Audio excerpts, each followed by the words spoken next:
Uddhav ठाकरेंकडून supreme कोर्टात हा video दाखवला जाणार, त्यामुळे शिंदेंची कोर्टात केस फिरणार. म्हणूनच की काय ठाकरेंना तारीख पे तारीख कोर्टातून मिळते अशी चर्चा सुरू आहे. जस्टिस येतात, जस्टिस जातात, पण ठाकरेंच्या केसचा निकाल काय येत नाही. सोशल मीडियावर एक पोस्ट फिरत आहे. डॉक्टरांना हात जोडून विनंती आहे की जेव्हा एखादा जज आजारी पडेल तेव्हा त्यांना औषध देण्याऐवजी पुढची तारीख देऊन टाका, तरच देशाची न्यायव्यवस्था सुधारेल. असा कोणता व्हिडिओ पुरावा आहे ज्यामुळे एकनाथ शिंदेंना नवीन चिन्ह कोर्टातून भेटू शकतं? चला बघूया. महाराष्ट्रातल्या तमाम शिवसैनिकांचं लक्ष लागून असलेली शिवसेनेच्या नावाच्या आणि चिन्हाच्या संदर्भातली अतिशय महत्वाची तुम्हा सर्वांना ही तारीख लक्षात असेल, 21 जानेवारी, ज्यावेळेस जस्टिस सूर्यकांत यांनी ही अंतिम तारीख दिली होती. आणि यावेळेस शिवसेनेची सलग 2 दिवस सुनावणी चालेल आणि सलग 2 दिवस इतर कुठलीही महत्वाची केस न घेता फक्त शिवसेनेची सुनावणी होईल, अशा प्रकारची 21 जानेवारी तारीख दिली होती. आता 21 जानेवारीला नेमकं काय घडलं? 21 जानेवारीला तारीख मिळाली 18 फेब्रुवारी, म्हणजे आजची तारीख.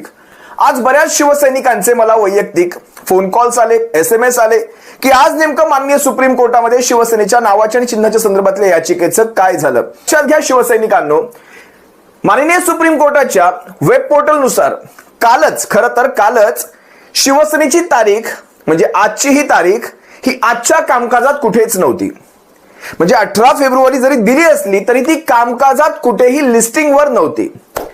आणि ही तारीख म्हणजे आज, ज्यावेळेस म्हणजे आजही माझी कुठेतरी अपेक्षा होती काहीतरी घडेल, कुठेतरी मेन्शनिंग होईल, लिस्टिंग होईल, आणि ही तारीख आज कमीत कमी पुढची तारीख देण्यासाठी का होईना सुनावणीसाठी येईल.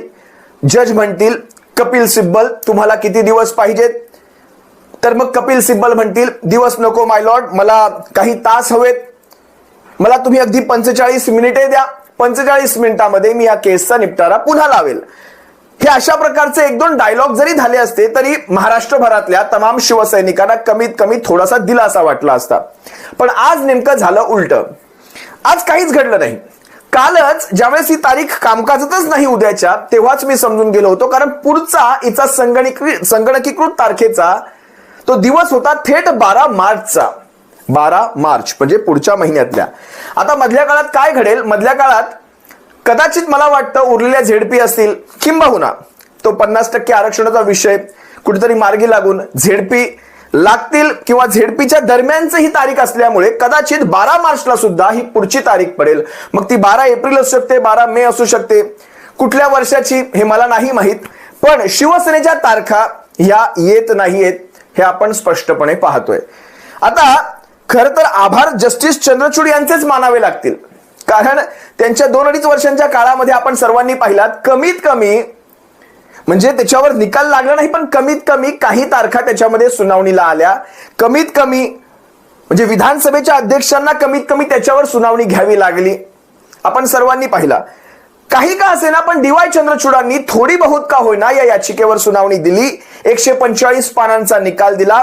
145 पानामध्ये त्यांनी राज्यपालही झापले, त्यांनी विधानसभेचे अध्यक्षही झापले, अगदी इलेक्शन कमिशन ऑफ इंडियाला सुद्धा झापलं. या तिघांना झापत असताना DY चंद्रचूड यांनी मात्र तिजोरीच्या किल्ल्या चोराच्या हातात सोपवल्या. शिवसेना ज्यावेळेस पुन्हा ज्यावेळेस सुप्रीम कोर्टात जाते त्यानंतर मात्र जजेसच्या बदल्यांचा सिलसिला चालू होतो. मग जस्टिस ललित, सुरुवातीला जस्टिस ललित असतील, जस्टिस रामण्णा असतील, DY चंद्रचूड असतील, अगदी जस्टिस संजीव खन्ना असतील, जस्टिस भूषण गवई असतील, त्यानंतर आत्ता आलेले जस्टिस सूर्यकांत असतील. बदल्यांचा सिलसिला चालू आहे. जस्टिस येत आहेत, जस्टिस जात आहेत, पण शिवसेनेची तारीख मात्र सुनावणीला येत नाही. मधल्या काळामध्ये कुत्र्या मांजरांची केसेस सुनावणीला येतात, अगदी समलैंगिक लोकांची ती त्या विषयांवर सुद्धा सुनावण्या होतात. पण शिवसेनेसारखी म्हणजे देशामध्ये ही लिटमस टेस्ट आहे, ही सुरुवात आहे. आम्ही जात्यात पडलेलो आहोत, बाकी सारे सुपामध्ये आहेत. या देशाची लोकशाही जगेल की मरेल याचा फैसला या शिवसेनेच्या केसवर होणार आहे आणि याचाच दाखला पुढच्या सर्व केसेसला दिला जाणार. त्या केससाठी मात्र कुणाकडेही वेळ नाही. मी काल विनोदामध्ये एक वाक्य ऐकलं होतं की यापुढे जर एखादा न्यायाधीश जर दवाखान्यात जाऊ लागला, डॉक्टरकडे गेला आणि त्याला विचारलं ह्या आजाराबद्दल मला अशा काही समस्या आहेत, तर डॉक्टर त्याला औषधोपचार करण्याऐवजी त्याला पुढच्या तारखा द्याव्यात, आपोआप सगळे निकाल वेळेवर लागतील. म्हणजे एखाद्या गोष्टीचं महत्वच कमी झाल्यानंतर, म्हणजे आज मीडिया त्याची साधी दखल सुद्धा घेत नाही. म्हणजे विचार करा, इथपर्यंत लोकांनी सुद्धा विचार करायचं सोडून दिलं. लोकांना समजून गेलं की ह्या देशामध्ये न्याय व्यवस्था जिवंत आहे की मृतावस्थेत पडलेली आहे माहित नाही. पूर्वी असायचं, लोक म्हणायचे मी तुला कोर्टात पाहून गेल, म्हणजे किती विश्वास असायचा तो कोर्टाचा. काही असेल तरी कोर्टात पाहून गेल. कोर्टामध्ये ह्या ढिगभर रांगा लागलेल्या असतात तरी सुद्धा लोकांचा पण आता तो विश्वास सुद्धा राहिलेला नाही. मी तुम्हाला काल एक व्हिडिओ दाखवण्याचा प्रयत्न केला होता ज्यामध्ये सन 2018 मध्ये, कारण सगळ्यात महत्वाचा माननीय सुप्रीम कोर्टामध्ये शिवसेनेकडनं जो पुरावा जाणार आहे तो हाच असणार आहे. शिवसेनेची घटना आणि शिवसेनेच्या घटनेप्रमाणे आणि राज्य इलेक्शन आयोगाच्या, चुनाव आयोगाच्या तुमच्या राष्ट्रीय कार्यकारिणीच्या बैठका आणि त्याप्रमाणे त्याचे काही नोंदी ह्या आवश्यक असतात. त्या नोंदीतला एक व्हिडिओ मी तुम्हाला काल दाखवला होता, पण मी तुम्हाला त्यातले काही क्षण दाखवतो. त्या क्षणांमध्ये तुम्हाला स्वतः एकनाथ शिंदे सुद्धा त्या शिवसेनेच्या राष्ट्रीय कार्यकारिणीच्या बैठकीत बसलेले दिसत आहेत. तो व्हिडिओ जर तुम्ही पाहिला नसेल तर हा व्हिडिओ एकदा पहा. या राष्ट्रीय कार्यकारिणीच्या कार्यक्रमाच्या क्रमाप्रमाणे ते इथे शिवसेनेचे राष्ट्रीय कार्यकारिणीला सुरुवात होते आहे. मुख्य निवडणूक अधिकारी ॲडव्होकेट बाळकृष्ण जोशी यांना विनंती करतो.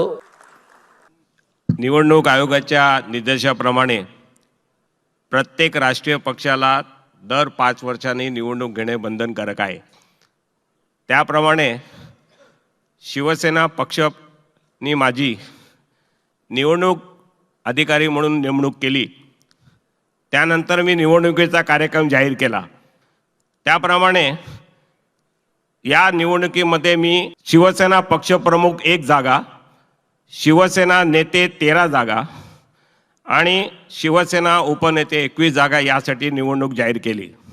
इथे जाहीर करतो की शिवसेना पक्षप्रमुख म्हणून एकच पद आहे आणि त्या पदासाठी एकच अर्ज आलेले आहेत आणि त्यानुसार माननीय श्री उद्धव बाळासाहेब ठाकरे हे शिवसेना पक्षप्रमुख म्हणून निवडून आलेले आहेत असे मी जाहीर करतो.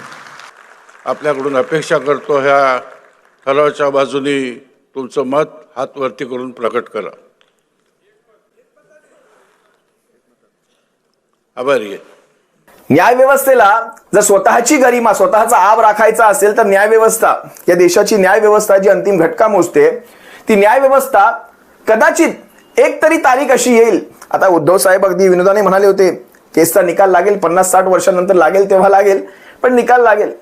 पण ज्यावेळेस शिवसेनेची याचिका खऱ्या अर्थाने सुनावणीला येईल त्यावेळेस हे व्हिडिओ त्याचबरोबर त्याचे दस्तावेज जे आपण इलेक्शन कमिशन ऑफ इंडियाकडे सादर केले होते त्याच्यावर इलेक्शन कमिशन ऑफ इंडियाचा तो ठप्पा आहे, त्यांच्याकडे साऱ्या आपण पोचपावत्या केलेल्या आहेत. खऱ्या अर्थाने शिवसेनेकडे राष्ट्रीय कार्यकारिणी त्यावेळेस जवळपास 96% होती. 3-4% इकडे तिकडे हल्ली होती. तुम्हा सर्वांना या संदर्भात काय वाटतं? आपण सर्वांनी त्यावर व्यक्त व्हावं. पाहूयात पुढची तारीख केव्हा असेल, काही बदल होत आहेत का, अगोदर येते का, त्या संदर्भात मी तुम्हा सर्वांशी बोललो.